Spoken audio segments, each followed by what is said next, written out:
I'm just thankful. The opportunity to have another full card out here is really special.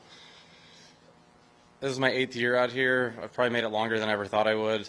And you take for granted a little bit. It's been relatively easy. Cruise between 50 and 90 on the FedEx Cup every year and enjoy it and have our best friends are out here. And yeah, this is different. It makes you appreciate things a little more when times are tough. I thought a lot about everything. It came down to the last putt this week. I hit thousands of golf shots this year, missed a lot of cuts, had a lot of opportunities to do everything. So it didn't have to come to this. And so I was thankful for the opportunity today, but I don't want to go through this ever again. I think one of the coolest things is raising your kids on the PGA Tour. It takes a village out here. Our best friends, we all have kids now, and it is one of the coolest things. Like, we get to go to like camp every week out here, 25 weeks a year. We rent houses together, we stay together, our kids are playing together, they're all the same age. I didn't want to miss out on that as much as playing golf for a living is really cool and making a bunch of money is really cool, but like, this has been our life. This is how we want to raise our kid out here, really. Like, there's no better place. So I thought a lot about not being able to do that as much, and that would stink.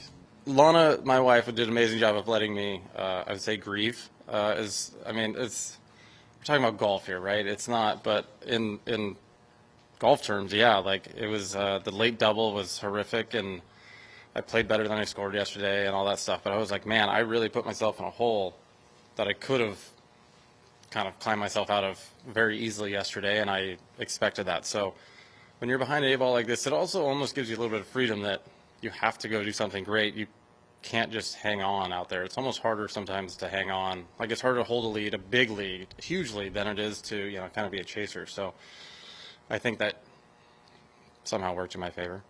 Yeah, I'm glad it's a happy embrace. Being a tour wife is not all glitz and glamour.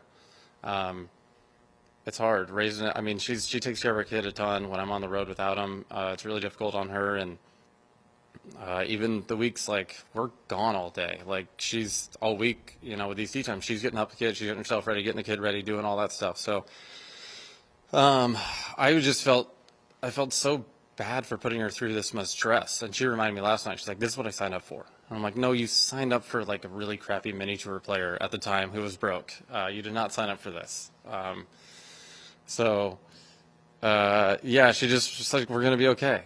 Everything's like, we have a great family, we love each other. But that embrace was, I had thought about it both ways. I thought of the tears of sadness and how it can kind of change our life going forward, and I've thought about it the other side. So I'm very happy that it was tears of joy. I watched her.